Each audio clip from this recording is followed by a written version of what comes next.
기도하며 감사하세요. 여호와여, 주의 분노로 나를 책망하지 마시오며 주의 진노로 나를 징계하지 마옵소서. 여호와여, 내가 수척하였사오니 내게 은혜를 베푸소서. 여호와여, 나의 뼈가 떨리오니 나를 고치소서. 나의 영혼도 매우 떨리나이다.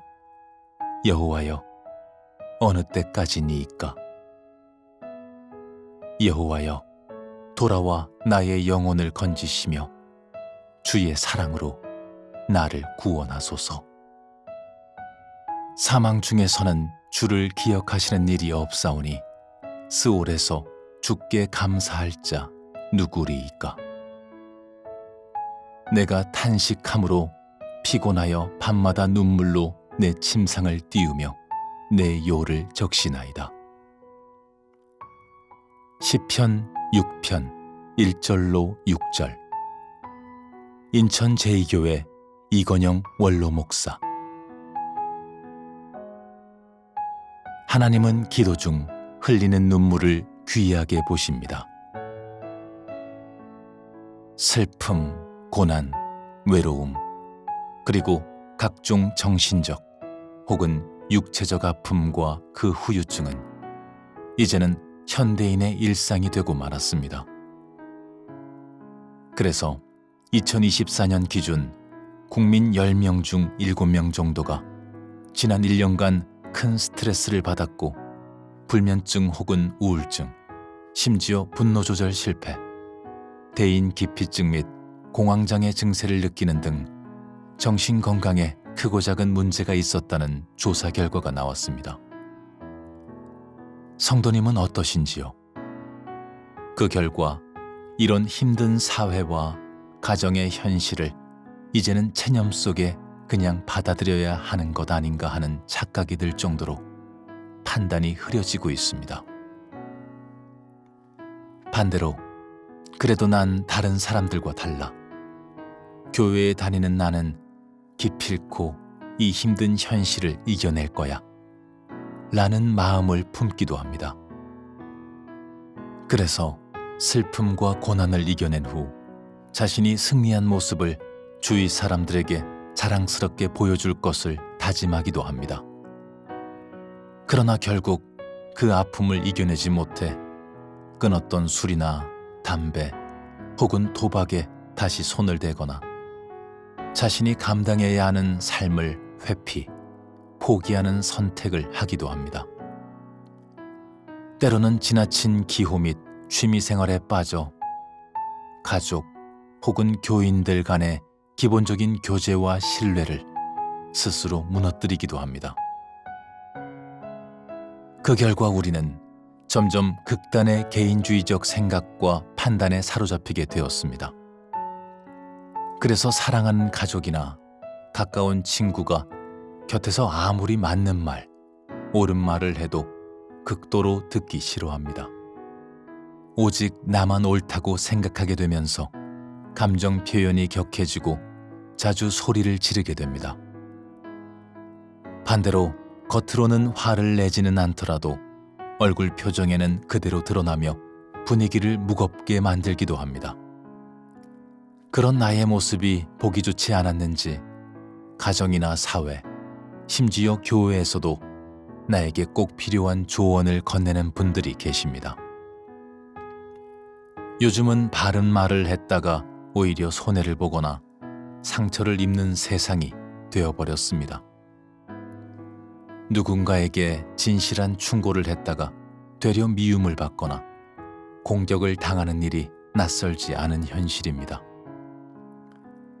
그렇다 보니 많은 사람들이 차라리 침묵을 선택합니다. 그리고 점점 극단적인 개인주의에 사로잡혀 스스로 만든 인생의 감옥 속에 갇혀 살아가고 있습니다. 그럼에도 불구하고 마음 한편에 막연한 두려움 때문에 주일 예배에는 어김없이 참석하고 있습니다. 혹시 이 말씀을 들으며 목사님, 제가 딱 그런 상태인 것 같네요. 라고 고백하실 분이 계실까요? 그럼에도 불구하고 성도님께서 감사해야 하는 이유는 시편 기자처럼 그 모든 상황 속에서도 기도하고 예배드림으로써 하나님께서 나를 껴안아 주시는 시간을 가지셨기 때문입니다. 여호와여, 내가 수척하였사오니 내게 은혜를 베푸소서. 여호와여, 내 뼈가 떨리오니 나를 고치소서. 특히 시편 기자는 회개와 간구의 눈물을 병에 담아 바치는 기도를 드렸습니다. 내가 탄식함으로 피곤하여 밤마다 눈물로 내 침상을 띄우며 내 요를 적시나이다. 지금 다윗은 도저히 견딜 수 없는 힘든 상황 속에서 현실 도피보다는 여호와 하나님께 그렇게 기도드리는 것을 선택하였습니다. 이런 광고 카피 내용이 기억나네요. 순간의 선택이 10년을 좌우합니다. 그렇습니다. 성도님의 삶이 자신을 괴롭히고 힘들게 할 때 비록 잠시 불평했을지라도 곧바로 기도와 간구의 눈물을 택한 것이 올 한 해를 이만큼이라도 견뎌낼 수 있었던 이유임을 기억하며 감사해야 할 것입니다. 하나님은 성도님의 기도, 눈물을 귀하게 여기시는 분임이 분명합니다. 또한 다윗은 성전에 가서 여호와를 대면하며 예배를 드릴 수 없는 심히 어려운 처지가 될수록 더욱 성전을 사모했습니다. 나의 왕, 나의 하나님, 만군의 여호와여, 주의 제단에서 참새도 제 집을 얻고 제비도 새끼 둘 보금자리를 얻었나이다. 그렇습니다. 다윗뿐 아니라 참된 성도에게는 아버지는 하나님이시요 어머니는 교회가 되는 것이 정상입니다. 성도님은 팔랑귀이십니까? 아니면 말뚝귀이십니까? 지난 1년 동안 그런 신앙으로 주님의 전에 들어오신 성도님을 하나님께서 눈동자처럼 보호하시고 주님의 날개 그늘 아래서 이만큼이라도 쉬게 하심에 감사드리며 추수감사절을 맞이하게 하신 아버지 하나님을 찬양하며 영광과 존귀를 올려드립니다. 동시에 성도님은 계속 팔랑귀가 아니라 말뚝귀를 소유하시고 유지하셨으면 좋겠습니다. 팔랑귀는 삶의 고난 속에서 부정적이고 낭망적인 생각에 사로잡혀 마음과 삶이 크게 흔들리는 사람을 일컫는 애칭입니다. 반대로 말뚝귀는 세상 끝날까지 나와 함께 하시겠다는 주님의 언약을 믿고 초제일관 기도와 예배에 집중하는 성도를 일컫는 애칭입니다. 다니엘은 왕 외에 다른 신에게 경배하고 기도하면 재판 없이 즉시 죽임을 당하는 순간에도 말뚝귀를 소유하여 자신의 목숨을 걸고 오직 하나님께만 기도와 예배를 드렸습니다. 다니엘이 이 조서에 왕의 도장이 찍힌 것을 알고도 자기 집에 돌아가서는 윗방에 올라가 예루살렘을 향한 창문을 열고 전에 하던 대로 하루 3번씩 무릎을 꿇고 기도하며 그의 하나님께 감사하였더라. 비록 자신을 높은 관직에 등용해준 다리오 왕임에도 불구하고 참된 신은 오직 하나님 한 분뿐이라는 믿음을 사자굴에 던져지는 극한 상황 속에서도 굳건히 지켰습니다. 특히 지금까지 하나님께 드렸던 일상의 기도와 예배, 경건한 생활을 결코 줄이거나 숨기지 않았습니다. 더욱 감동적인 것은 그런 극한 상황 속에서 하나님께 감사 기도를 드렸다는 것입니다. 이는 말뚝귀를 가진 신앙인이 자신의 믿음과 목숨을 걸고 드릴 수 있었던 감사였습니다. 그리고 그 감사는 결국 사자굴에 던져졌던 다니엘이 하나님께서 주시는 기적적인 보호하심을 경험하는 극적인 은혜로 이어졌습니다.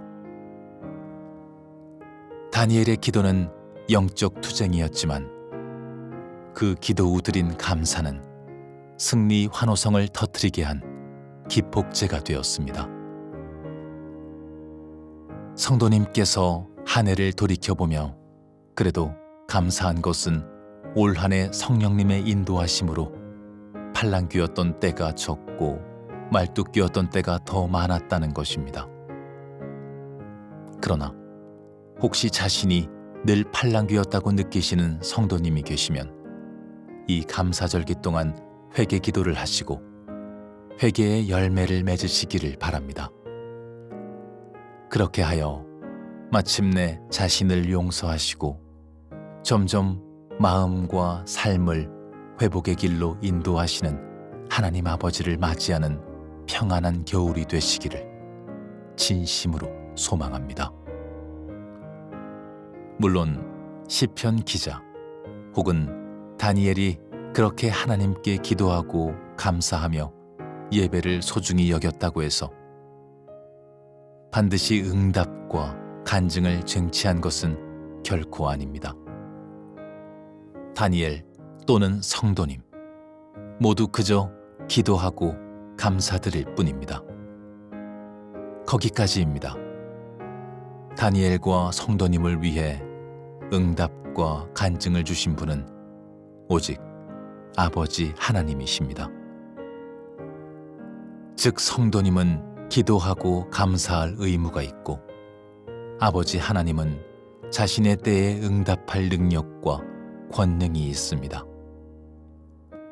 성도님의 기도에 응답하실 주권적이고 주도적인 사역은 오직 아버지 하나님께 있음을 고백해야 합니다. 그래야 기도 후에도 더욱 겸손한 마음으로 감사하는 성도의 반열에 오를 것입니다. 그렇지 않으면 기도한 후에 교만해져서 자신의 기도 기준에 미치지 못하는 분들에게 교만을 드러내어 교회와 가정의 디딤돌이 아니라 거침돌이 되고 말 것입니다. 성도님, 지난 한 해를 돌이켜 묵상해보면 분명 감사하게 될 것입니다. 그러나 반대로 망각하면 분명 불평과 불신만 남게 될 것입니다. 지금 성도님은 어느 쪽을 택하고 있습니까?